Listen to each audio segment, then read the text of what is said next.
Inilunsad ni Jiang Chen ang Little Nine's Poisonous Mist patungo kay Huang Yongchao na hamarang sa pag-atake.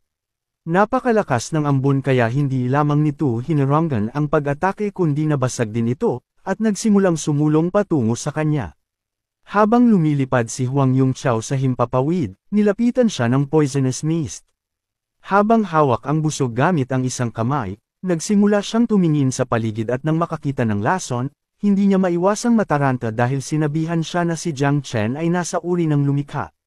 Sa hitsura na puno ng takot, hiniling niya sa iba na huwag magtago at tuluyang umatake. Bago pa siya makatapos sa pagsasalita, inabot siya ng Little Nine's Poisonous Mist at naapektuhan ang kanyang katawan, naagnas at pinunit siya, dahilan upang siya ay nagsimulang sumigaw sa matinding paghihirap. Lumaki ang Poisonous Mist at nagsimulang lamunin ng mga insekto ang kanyang katawan. Tinalikuran siya ng kanyang mga kasama at nagsimulang tumakas dahil sa takot. Ayaw nilang labanan ng isang lalaki na gumising sa nakatagong klase ng lason. Ngayong kahit na ang mga long-range shooter tulad ni Huang Yongchao ay hindi pa siya nakayanan, lalo na ang mga may malapit na klase sa labanan. Akala nila maswerte sila simula nang makatakas sila sa oras. Kung hindi, sila ay cannon fodder.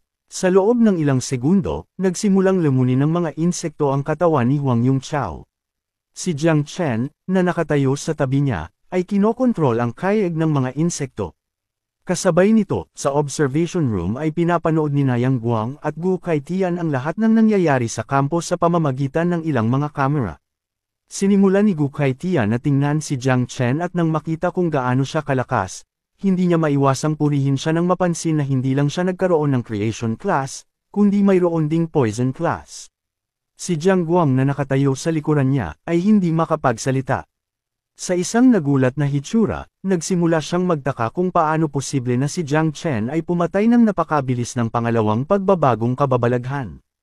Para sa kanya, si Jiang Chen ay hindi kapani-paniwala. Hindi niya alam kung bakit walang naiulat ang Night Watch ng Chujiang City.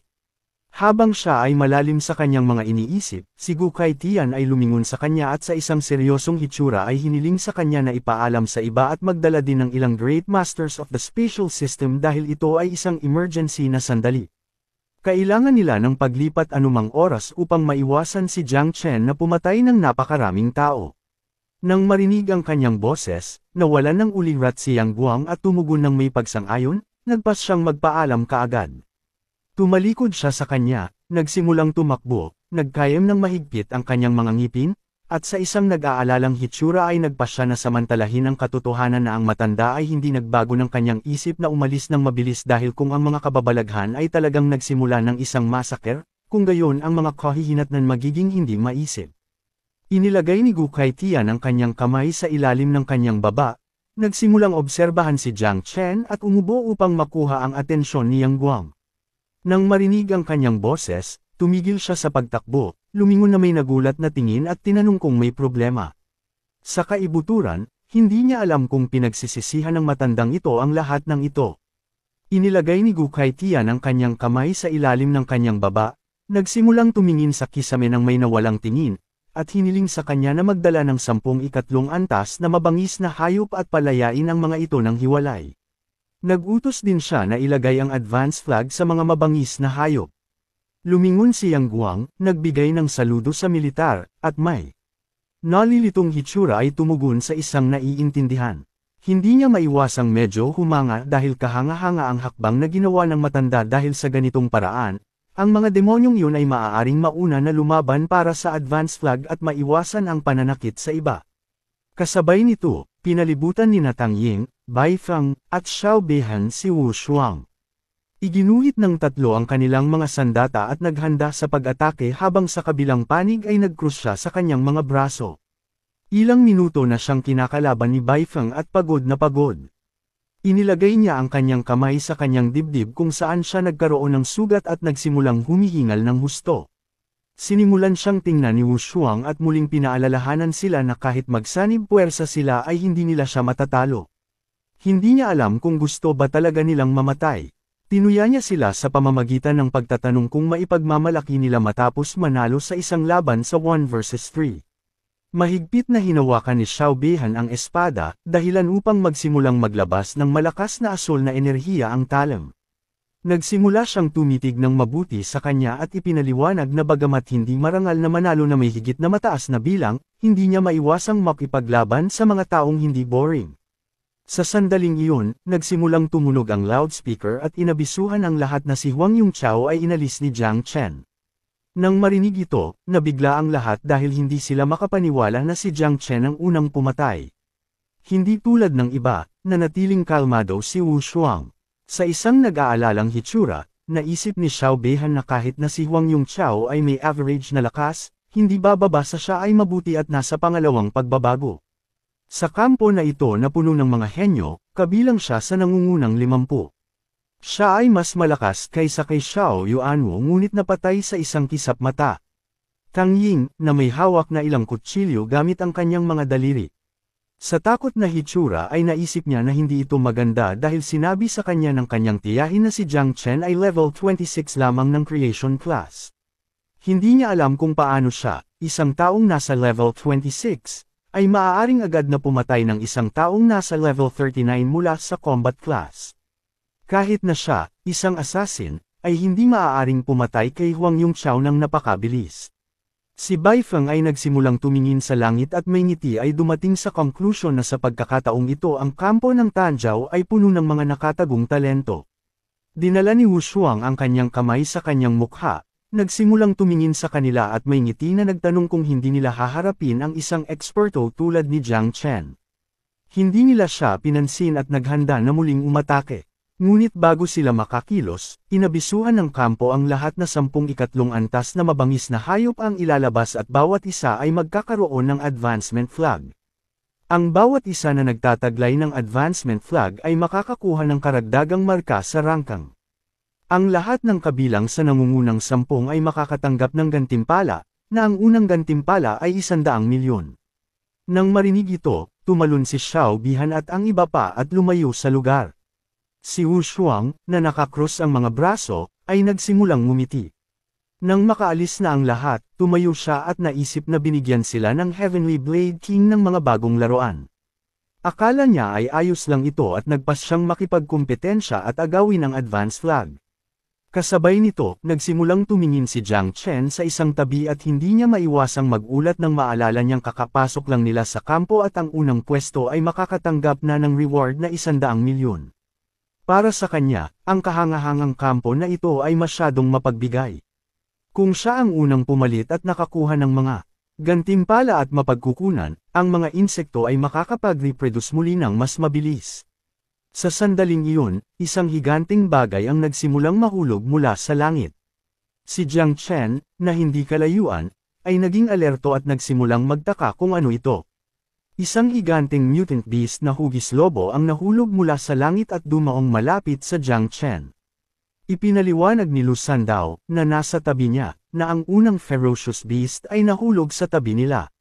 Sinimulan ni Jiang na tingnan ang halimaw na may nalilitong tingin at napagtanto na ito ay isang 3 antas na hayop. Si Mo Hangqiu, na nasa malapit, ay nataranta at hiniling sa lahat na mag-ingat dahil ang lakas ng halimaw na ito ay katumbas ng antas 70 na nagising.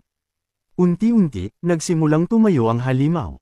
Tiningnan ni Lu Sandao at napagtanto niyang nasa state of paralysis ito. Tinanong niya siya kung dapat nilang samantalahin ang sitwasyong ito. Habang unti-unting tumatapak ang halimaw at nagkamalay, nagsimulang sumulong si Jiang Chen patungo dito at naghanda sa pag-atake, na sinimulang pakawalan ng kanyang mga kamay ang poisonous mist. Nagpasya siyang samantalahin ito at hiniling sa iba na lumayo. Naghanda siyang umatake, ngunit sa sandaling iyon ay may naglunsad ng malakas na laslas patungo sa kanya. Gayunpaman, nag-react siya sa oras, tumalon at umiwas sa pag-atake sa huling segundo. Hindi niya maiwasang medyo nalilito dahil hindi niya alam kung sino ang naglunsad ng pag-ataking ito.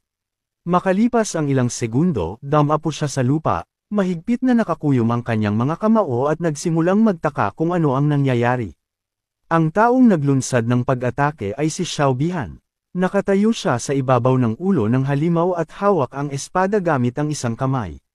Nagsimula siyang tumitig kay Jiang Chen at may ngiti na inakala na hindi lamang niya pinatay si Huang Yongchao sa 1 segundo, ngunit ngayon ay nang ahas siyang nakawin ng advance flag.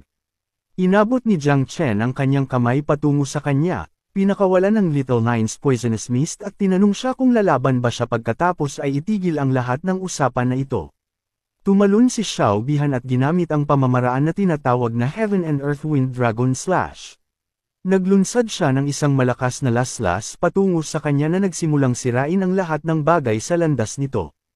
Ang kanyang pag-atake ay bumangga kay Jiang Chen na naging sanhi ng pagkawala ng poisonous mist. Inilagay niya ang kanyang sarili sa ibabaw ng ulo ng halimaw at habang ang kanyang espada ay napapaligiran ng malakas na enerhiya, naisip niya na hindi katakataka na si Jiang Chen ay napakayabang dahil ito pala ang may nakatagong uri ng lason. Mahirap umanong hawakan ang uri ng lason, ngunit sa harap ng hangin ng kanyang espada, wala itong halaga. Sinampal ni Mu Hangqiu ang kanyang kamao gamit ang kanyang palad, nagsimulang tumingin sa kanya at sa isang seryosong tingin ay naisip na si Jiang Chen ay nasa panganib dahil ang hangin ay maaaring harapin at talunin ang uri ng lason. Naisip niya na dapat nilang tulungan siya sa lalong madaling panahon. Si Lu Sandaw na katabi niya, ay nagsimulang tumingin sa kanya na may nagulat na tingin at ipinaliwanag sa kanya na ang lason ni Jiang Chen ay hindi isang ordinaryong lason. Kung pumunta sila upang tulungan ang lahat ng kanilang gagawin ay magdulot ng mas maraming problema. Si Jiang Chen ay nagpatibay ng isang nakakasakit na paninindigan at habang ang kanyang katawan ay napapaligiran ng lason, nagsimula siyang tumitig ng mabuti kay Xiao Bihan at nagpasya na oras na upang tapusin ito. Ginamit niya ang pamamaraan na tinatawag na Poisonous Mist Dragon na naging sanhi ng paglitaw ng isang higanteng dragon na gawa sa lason. Bumuka ang bibig nito at naghanda sa pag-atake. Nang makita ang laki ng dragon, hindi napigilan ni Xiao Bihan na magpanik at isipin na hindi ito maganda. Nagpasya siyang huwag tumayo ng walang ginagawa, hinawakan ng mahigpit ang espada, inilapit ang kanyang mga daliri sa talim ng espada at napagtanto na ang makamandag na ulap na ito ay hindi maghiwa-hiwalay sa isang hampas, nagpasya na sumipsip nito. Binuksan ng dragon ang bibig nito at naghanda sa pag-atake. Pinahaba niya ang espada patungo sa kalangitan at ginamit ang ipinagbabawal na pamamaraan na tinatawag na Azure Lotus Sword Immortal, na naging sanhi ng isang higanteng bulaklak na lumitaw sa likuran niya. Ang higanteng bulaklak ay nagsimulang sumipsip ng lason na dragon. Hiniling niya sa kanya na panoorin kung paano kakainin ng enerhiya ng kanyang espada ang lahat ng kanyang nakal-alasong ulap. Habang nagniningning ang mga mata ni Jiang Chen, nagsimula siyang ngumiti at tinanong kung seryoso siya. Sa pagharang ng kanyang enerhiya ng espada sa view, mas madaling lunukan. Nagpakita ang Little Nine. Ipinikit niya ang kanyang mga mata, ibinuka ang kanyang bibig, at sinimulang ubusin ang bulaklak na nilikha ni Xiao Bihan. Para sa kanya, ang enerhiya ng espada na ito ay napakasarap. Salamat dito, nakakuha si Jiang ng 2,000 Devo uring value. Nagsimula siyang tumingin sa Little Nine at naisip na kinakain niya ang buong bulaklak. Inabot niya ang kanyang kamay patungo sa langit, at sa isang kisap mata, ang bulaklak na nilikha ni Xiao Bihan ay nagkapira-piraso, na nagpakawala ng poisonous mist. Inatake ng poisonous mist si Xiao Bihan, dahilan para maitaboy ang kanyang katawan at bumagsak sa lupa. Binuksan niya ang kanyang bibig at nagsimulang sumigaw sa sakit. Mahigpit na kinulong ni Jiang Chen ang magkabilang kamao, at ngayong naubos na ng Little Nine ang enerhiya ng bulaklak, ang lason na dragon ay naging mas malaki at mas nakakatakot. Bumagsak si Xiao Bihan sa lupa, hinawakan ang espada gamit ang isang kamay, at naisip na hindi ito posible. Hindi niya alam kung anong uri ng lason ang maaaring makalipol sa enerhiya ng espada. Inatake siya ni Jiang Chen gamit ang Poison Dragon, ngunit bago pa siya maapektuhan ng pag-atake, niyakap niya ang sarili at ginamit ang hiyas ng buhay, na naging sanhi ng paglitaw ng hadlang sa paligid ng kanyang katawan. Kinuha niya ang espada, tumayo, at nang makitang hindi makalusot ang kanyang lason sa kalasag ng hiyas ng buhay, naisip niyang tiyak na mamamatay si Jiang Chen. Sinimulan niyang tingnan siya at naisip na ang pamilya Xiao ay talagang may pangalawang pagkakataon, ngunit ito ay isang awa dahil sa larangan ng digmaang ito ay may mga kamera sa lahat ng dako, at hindi niya maaaring hayaang ipakita ng mga insekto ang kanilang tunay na anyo. Ibinaling niya ang kanyang ulo sa isang tabi kung nasaan si Lu Sandaw at sa isang kalmadong hitsura ay tinanong kung maaari siyang lumikha ng isang opaque earth shield na sumasakop sa buong lugar. Hinawakan niya ng mahigpit ang magkabilang kamao at sinabi sa kanya na susubukan niya. Pinahaba niya ang kanyang mga kamay patungo sa langit, na naging sanhi ng kanyang lakas upang magsimulang sumulong patungo sa langit. Ginamit niya ang pamamaraan na tinatawag na Earth Protection Shield, cover. Sa paggawa nito, isang kalasag ang nalikha sa paligid ng lugar. Si Xiao Bihan ay nagsimulang tumingin sa langit na may nalilitong hitsura at tinanong siya kung ano ang kanyang ginagawa. Pinaluhod ni Lu Sandaw ang dalawang kamay, ibinaba ang kanyang ulo, at nagsimulang humihingal ng husto dahil gumamit siya ng maraming enerhiya upang lumikha ng kalasag. Habang inilalabas ng kamay ni Jiang Chen ang poisonous mist mula sa Little Nine, sinimulan niya itong tingnan at tinanong kung maaari niyang hulaan kung paano namatay si Xiao Yuanwu.